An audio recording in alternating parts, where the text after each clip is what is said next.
बिस्मिल्लाहिर्रहमानिर्रहीम। अस्सलाम वालेकुम क्लास। आज हमारा टॉपिक है स्टेबिलिटी कंडीशंस। इसमें जो है जैसा कि कल हमने फ़र्स्ट ऑर्डर डिफरेंस इक्वेशंस की थी, उसी से उसमें आपने general solution and definite solution find किया था। उसी इक्वेशन का जो सॉल्यूशन है या उसका जो फार्मूला है उसी को अगर हम थोड़ा सा मॉडिफाई करें तो हम स्टेबिलिटी कंडीशंस के बारे में बता सकते हैं कि whether the equilibrium is stable और नॉट। अब इसमें जो इक्वेशन नंबर 19.4 है इसका पार्ट ए, इसका एक पार्ट है Y naught minus A over one minus B, let it take it equals to capital A. और इसका जो पार्ट टू है A over one minus B, वो हम इक्वल्स टू सी कंसीडर करेंगे। अब इसमें जो ए बी रेस टू पर टी जो है वो क्या है, कॉम्प्लीमेंट्री फंक्शन। और जो सी स्मॉल सी वाला पार्ट है A over one minus P, it is the particular solution. ठीक है। अब जो पर्टिकुलर सोल्यूशन जो है उसमें हमारी जो भी आती है वैल्यू इक्विलिब्रियम की, वो जो है वैल्यू क्या वो वैल्यू स्टेबल है या नहीं है, वो उसके लिए जो है हमें देखना पड़ता है हमारा जो कॉम्प्लीमेंट्री फंक्शन है उसको।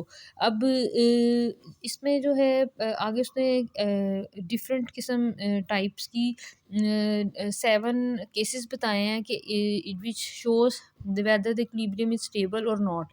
अब इसमें जो है अब यहाँ पर उसने एज्यूम किया है if A is equals to 1 and C is equals to 0 for the moment the exponential expression b raised to power t will generate 7 different time paths depending on the value of b। अब अगर b की absolute value greater than 1 है, the time path will explode and move further and further away from the equilibrium. If b is less than 1, the time path will damp and move towards equilibrium. If b is less than 0, the time path will oscillate between positive and negative value.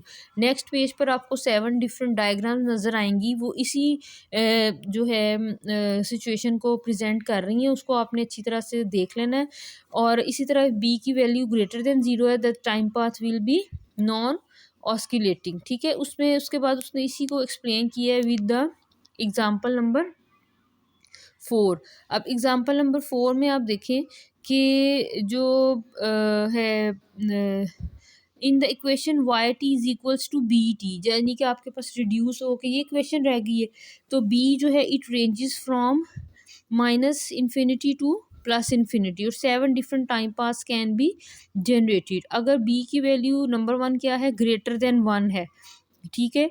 तो B T की value भी increase होगी and it will increase at an increasing rate. और जब ये B की value बढ़ती चली जाएगी तो then it will move further and further away from the horizontal axis. इसी तरह अगर b की वैल्यू इक्वल्स टू 1 है, आप नेक्स्ट डायग्राम में पार्ट बी में देखें तो आपकी बी टी की वैल्यू भी इक्वल्स टू 1 होगी। ठीक है। तो आपके पास जो डायग्राम में लाइन आएगी वो क्या आएगी, हॉरिजॉन्टल लाइन। ठीक है। यानी कि आपकी इक्विलिब्रियम वैल्यू एक जगह पर स्टक हो गई है।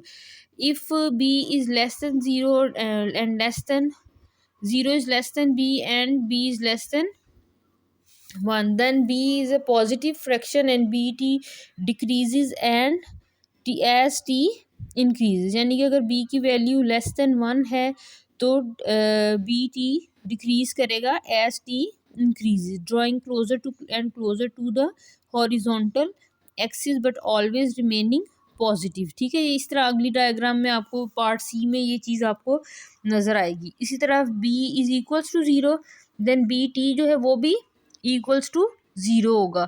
तो आपके पास बी टी की वैल्यू जो है वो आ जाएगी। उसके बाद जो है नेक्स्ट ये मेरे पास इधर क्लियर नहीं है, उसके बाद 6 और 7 पॉइंट्स हैं, उसमें भी जो है वो उसने बताया हुआ है कि बी अगर इक्वल्स टू -1 है और अगर बी इज़ लेस देन -1 है तो फिर जो है इसकी क्या कंडीशंस हैं। लेस देन -1 है तब भी जो है it move further and further from the horizontal axis. और उसके बाद इसने 4 पॉइंट्स जो हैं शॉर्टली आपको वो बताए हैं कि बी की एब्सोल्यूट वैल्यू ग्रेटर देन 1 है, लेस देन 1 है। तो ये सारी चीज़ें आपने अच्छी तरह से इसको लर्न कर लेना है। और अगर क्वेश्चन में आपसे पूछा गया है कि आप स्टेबिलिटी कंडीशंस बताएं तो आपकी जो भी आंसर आएगा उसमें बी की वैल्यू के ऊपर आपकी स्टेबिलिटी कंडीशंस जो हैं वो डिपेंड करती हैं। ठीक है।